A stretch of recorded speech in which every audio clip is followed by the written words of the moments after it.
is the original story darker than the versions that we know today? Why does someone send a young child to deliver something by herself? Does the wolf eat the grandma and Little Red Riding Hood? Does a huntsman cut the wolf open to find her still barely alive in his stomach? Is there a version where Little Red Riding Hood eats the flesh of her grandmother and drinks her blood? Why does the grandmother's cat for some reason call her Little Red Riding Hood a slut? It's time for me to answer all these questions and more, since this is ASMR. Aaron, back at it again with another daily video to help you relax. So lay back and enjoy the ride.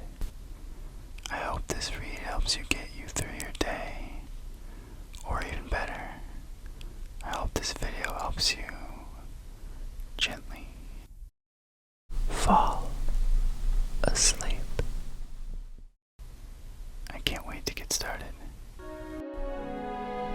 This is the tale of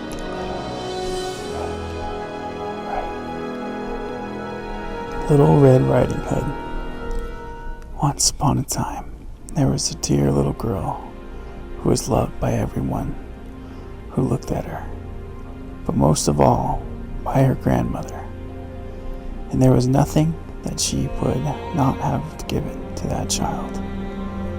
Once she gave her a little cap of red velvet, which suited her so well that she would never wear anything else. So she was always called Little Red Riding Hood. One day, her mother said to her, "Come, Little Red Riding Hood, here is a piece of cake and a bottle of wine. Take them to your grandmother. She is ill and weak, and they will do her good.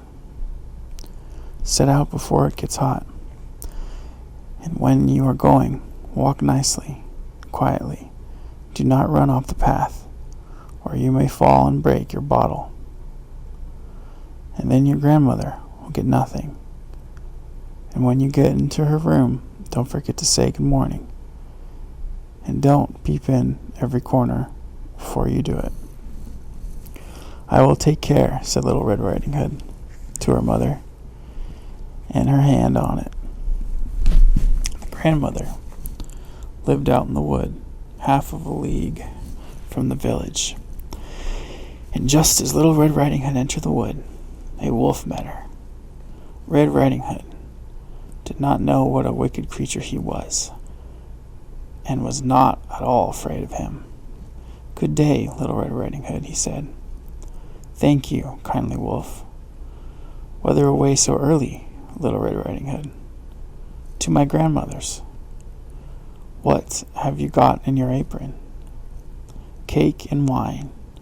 Yesterday was baking so poor, sick grandmother is to have something good to make her stronger." "Where does your grandmother live, Little Red Riding Hood?" "A good quarter of a league farther on into the wood. Her house stands under the 3 large oak trees, and the nut trees are just below. You surely must know it by Little Red Riding Hood." The wolf thought to himself, "What a tender young creature. What a nice plump mouthful. She will be better to eat than the old woman. I must act carefully so as to catch both." So he walked for a short time by the side of Little Red Riding Hood, and then said, "See, Little Red Riding Hood, how pretty the flowers are about here. Why do you not look around? I believe, too, that you do not hear how sweetly the little birds are singing. You walk gravely along as if you were going to school, while everything else out here in the wood is merry." Little Red Riding Hood raised her eyes And when she saw the sunbeams dancing here and there through the trees and pretty flowers growing everywhere, she thought, suppose I take grandmother a fresh nosegay. That would please her too. It is so early in the day that I shall still get there in time. And so she ran from the path into the wood to look for flowers. And whatever she said, she picked one. She fancied that she saw still a prettier one farther on, and ran after it, and so got deeper and deeper into the wood. Meanwhile, the wolf ran straight to the grandmother's house and knocked at the door. "Who is there, Little Red Riding Hood?" replied the wolf. "She is bringing cake and wine. Open the door." "Lift the latch," called out the grandmother. "I am too weak and cannot get up." The wolf lifted the latch. The door flew open without saying a word. He went straight to the grandmother's bed and devoured her. Then he put on her clothes, dressed himself in her cap, laid himself in bed, and drew the curtains. Little Red Riding Hood, however, had been running about picking flowers, and when she had gathered so many that she could carry no more, she remembered her grandmother and set out on her way. She was surprised to find the cottage door standing open, and when she went into the room, she had such a strange feeling that she had said to herself, "Oh dear, how uneasy I feel today, and at other times I like being with grandmother so much," she called out, "Good morning," but received no answer. So she went out to the bed and drew back the curtains. There lay her grandmother, with her cap pulled far over her face, looking very strange. "Oh, grandmother," she said, "what big ears you have." "The better to hear you with, my child," was the reply. "But grandmother, what big eyes you have," she said. "The better to see you with, my dear." "But grandmother, what large hands you have." "The better to hug you with." "Oh, but grandmother, what a terrible big mouth you have." "The better to eat you with." And scarcely had the wolf had said this, than with one bound he was out of bed and swallowed up the Red Riding Hood. When the wolf had appeased his appetite, he lay down again in the bed, fell asleep, and began to snore loudly. The huntsman was just passing the house and thought to himself, how the old woman was snoring. "I must just see if she wants anything." So he went into the room, and when he came into the bed, he saw that the wolf was lying in there. "Do I find thee here, thy old sinner?" he said. "I have long sought thee." Then, just as he was going to fire at him, it occurred to him that the wolf might have devoured the grandmother, and that she still may be saved. So he did not fire. He took a pair of scissors and began to cut open the stomach of the sleeping wolf. When he made 2 snips, he saw the Little Red Riding Hood shining, and when he made 2 more sips, the little girl sprang out crying, "Oh, how frightened I have been, how dark it is inside the wolf." And after the aged grandmother came out alive also, but scarcely able to breathe. Red Riding Hood, however, quickly fetched great stones, which they filled the wolf's body. When he awoke, he wanted to run away, but the stones were so heavy that he fell down at once and fell dead. Then all 3 were delighted.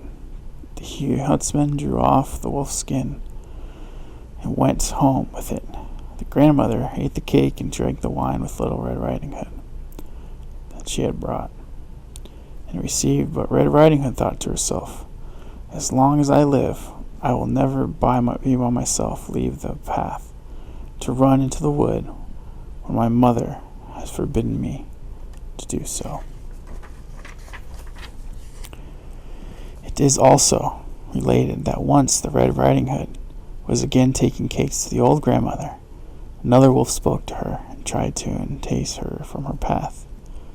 Red Riding Hood was, however, on her guard, and went straight forward on her way and told her grandmother that she had met the wolf, and that he said good morning to her, but with such a wicked look in his eyes that if they had not been on the public road, she was certain he could have eaten her up.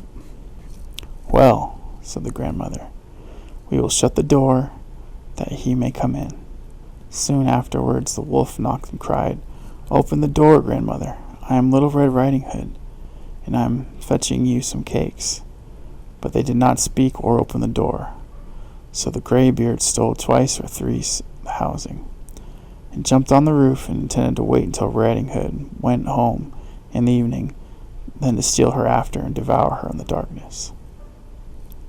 But the grandmother saw what was in his thoughts, and in front of the house was a great stone. So she said to the child, "Take the pail, Red Riding Hood. I made some sausages yesterday, so carry the water, which I boiled them into through." Red Riding Hood carried until the grate through the quite full. Then the smell of the sausages reached the wolf, and he sniffed and peeped down, and at last stretched out his neck so far that he could no longer keep his footing, began to slip, and he slipped down from the roof onto the great roof, and he was drowned. But Red Riding Hood went joyously home, and never did anything to harm anyone.